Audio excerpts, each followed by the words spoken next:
자, 그럼 이번 비디오에서는 제일 첫 시간 패턴 인식 개요에 대해서 같이 살펴보도록 하겠습니다. 일단 패턴 인식이 뭔지 정의를 좀 알아야겠죠. 그래서 패턴 인식을 무엇을 패턴 인식이라고 하는지 우리가 좀 알아볼 필요가 있을 것 같습니다. 사실 패턴 인식을 이해하려면 패턴 인식을 포함하고 있는 다른 학문 분야를 먼저 설명되어야 될 것 같아요. 일단은 인지과학이라는 것을 좀 알아야 되고요. 그리고 인공지능, 그리고 머신러닝. 물론 이것에 대해서 공부를 하려면 굉장히 길고 많은 내용을 배워야 되지만 정의라는 측면에서만 먼저 살펴보도록 하겠습니다. 즉, 계산이 가능한 기계적 장치, 보통 이걸 컴퓨터를 얘기하는 겁니다.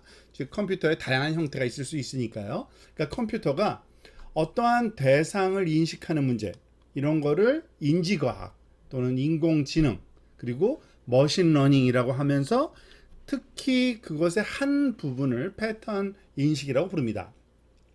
그러니까 인지과학이 뭔지 먼저 알고 들어가야겠죠. 사실은 인지과학, Cognitive Science라고 보통 얘기하는데, 지능, 인식, 보통 우리 사람뿐만 아니라 모든 동물에는 뭐 크기에는 차이가 있지만 약간의 지능이 있죠. 그리고 다 인식할 수 있죠. 무언가를 뭐 사물, 소리, 그렇죠? 그런 게 과연 무엇을 하는 건지 그것에 대한 과학적인 접근을 하는 게 인지과학입니다. 그것에 반해서 인지과학의 서브필드인 인공지능이라는 파트가 있는데요. 요즘에 굉장히 핫한 그런 주제죠. 인공지능은 다른 지능이 아니라 사람, 인간이 할 수 있는 학습 능력, 그리고 추론 능력을 인공적으로 한번 해보고 싶은 겁니다. 즉, 컴퓨터 상에서 컴퓨터가 사람이 하는 것과 동일한 학습, 그리고 추론할 수 있는 능력을 구현하고자 하는 그런 모든 기술을 통틀어서 인공지능이라고 얘기를 합니다.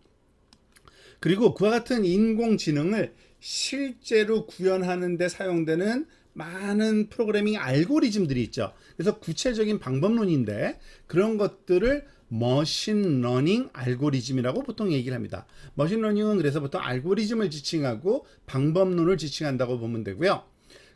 서브필드인 또는 머신러닝과 패턴 인식은 조금 겹치는 부분이 굉장히 많은데 이 아래 그림을 보면 알겠죠.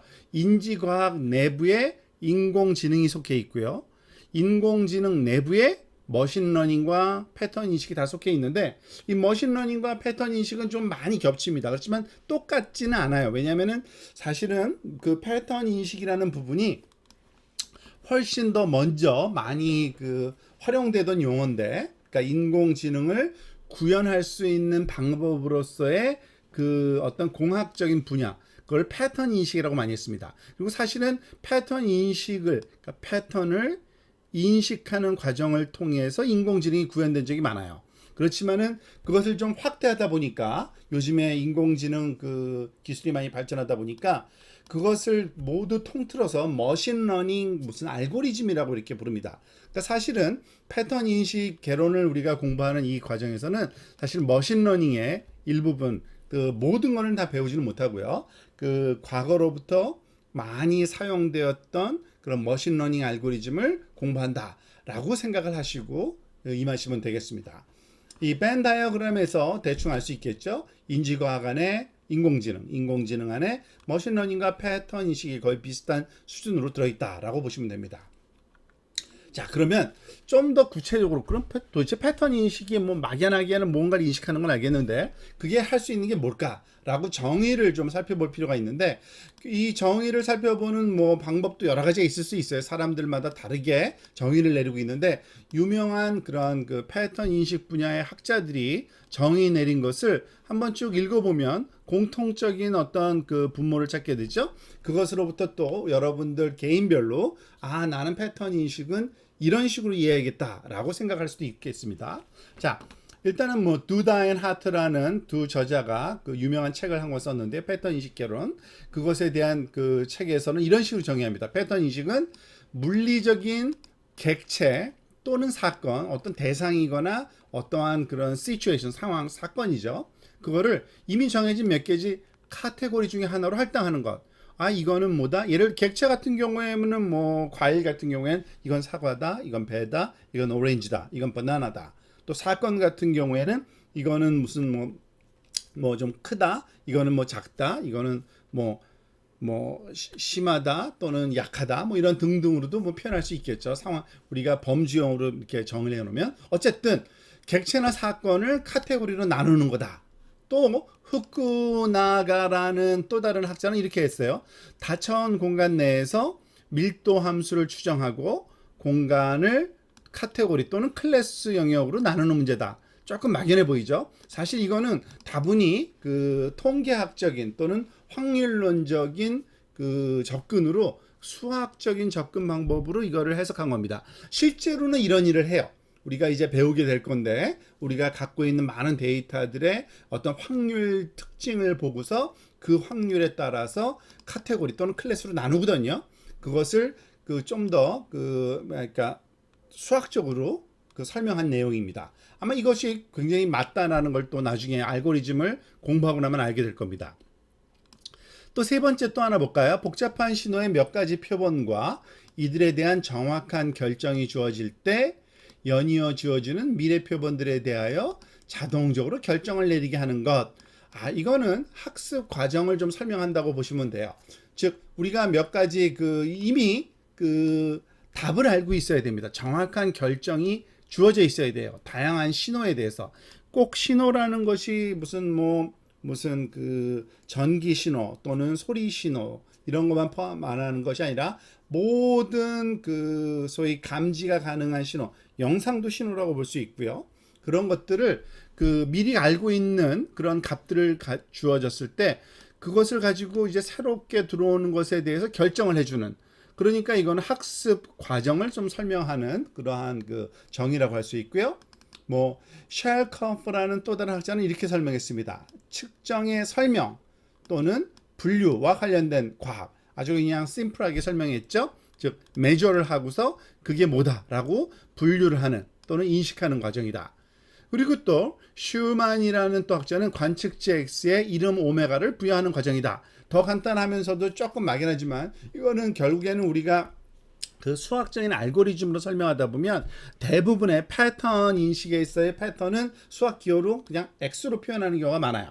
그리고 그것의 클래스 또는 카테고리는 오메가라는 기호를 쓰는 게 보통 많이 쓰는 컨벤셔널한 그러한 어프로치입니다. 그래서 그걸 기초로 설명한 거예요. 관측한 거를 클래스로 나누는 것, 관측치 X를 오메가로 부여하는 것, 이런 거죠. 그리고 또 모스라는 사람은 이런 식으로 아주 간단하게 했습니다. 이것이 무엇인가? 라는 질문에 답하는 것이다. 사실 이것이 모든 걸 설명할 수 있는데 여러분 앞에 제가 사과를 들고 이게 뭘까요? 하면 여러분은 사과라고 할 겁니다. 그리고 배를 들어서 이게 뭘까요? 라고 설명하면 배라고 답할 거예요. 이게 뭐라고 다 답할 수 있죠. 이게 왜 그러냐면 패턴을 갖고 인식을 하는 겁니다. 그렇지만 여러분들한테 전혀 보여준 적이 없는 어떤 이상한 물체를 하나를 딱 보고 이게 뭘까요? 그러면 모른다고 답할 겁니다. 즉 답을 할 수가 없는 거죠. 왜냐하면은 그것에 대한 패턴을 우리가 공부한 적이 없기 때문에 그래요. 처음 보는 거는. 그래서 사실상 패턴 레코그니션이라고 하는 거는 우리한테 주어져 있는 많은 정보들의 어떤 특정한 어떤 규칙들, 그걸 패턴이라고 표현하는데요. 어떤 특징들, 패턴이라고 표현하는데요. 그거를 찾아내서 그것으로부터 다른 것들을 우리가 판단하는 그러한 과정을 패턴 인식이라고 보시면 틀린 얘기는 아닙니다. 여러분들 나름대로의 개인적으로 다 정의를 갖고 계시면 좋아요. 그렇지만은 손으로 썼을 때 어떤 문장 하나를 꼭 표현해야 되는 건 아니고요. 막연하게 자기 워드로 표현할 수 있고 여러분이 이해됐으면 충분합니다.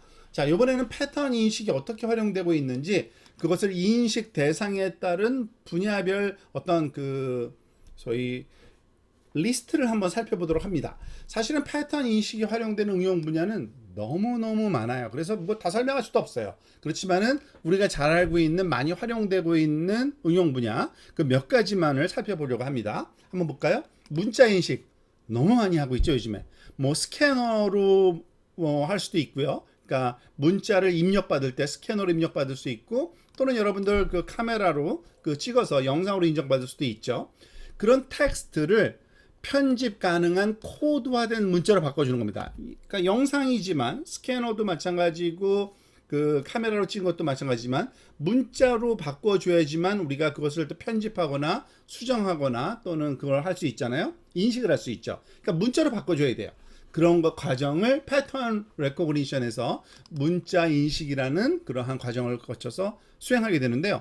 자동 우편물 분류기, 뭐 요즘에는 뭐 대부분이 인쇄를 많이 하지만 손으로 쓴 핸드라이팅, 그 핸드리튼 된 주소, 그것을 읽고서 숫자나 그리고 번지수나 아니면은 뭐 동, 무슨 구, 뭐 시 다 읽어서 인식해야 됩니다. 그런 것들이 응용되는 거예요. 필기체 문자 인식이고요. 그리고 요즘에 뭐 거의 그 자동차 그 파킹 그 소위 랏에 들어갈 때는 자동차 번호가 자동 인식되잖아요. 그래서 자동차 번호판 인식 등등이 결국 문자 인식에 해당되고요.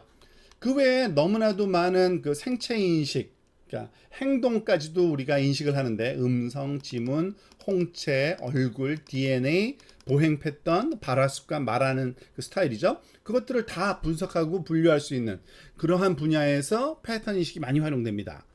진단 시스템도 많이 활용되죠. 의료 시스템에서, 의료 분야에서 그 영상, 뭐 CT나 MRI 그것뿐만 아니에요. 뇌전도, 심전도 이렇게 우리가 잘 이해하기 힘든 신호들도 우리가 분류하고 분석해서 우리가 판단하는 데 활용됩니다.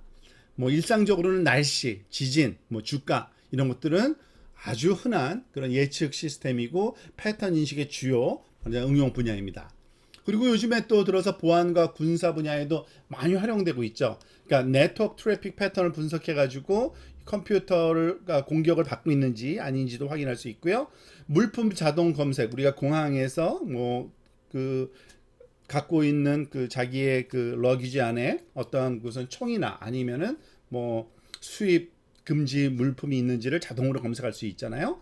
그리고 인공위성에서 영상 분석을 통해서 영화에서 많이 봤죠. 테러리스트 캠프를 공격한다든지 아니면은 특정한 지역 목표물을 찾아서 말하자면은 그 추적한다든지 그러기 위해서는 당연히 레이더 신호 분석이 당연히 돼야 되고요. 그리고 적군인지 아군인지 식별하는 시스템 등등등 너무나도 많은 응용 분야가 있습니다. 이 응용 분야의 가장 핵심적으로는 패턴을 인식해서 그 인식된 그 패턴을 우리가 활용하는 그러한 다양한 분야가 있다라고 여러분들이 그 이해하시면 되겠습니다. 다음 시간에는 이제 그 패턴이 과연 뭘 패턴이라고 하는지 그것의 정의를 또 다음 시간에 살펴보도록 하겠습니다.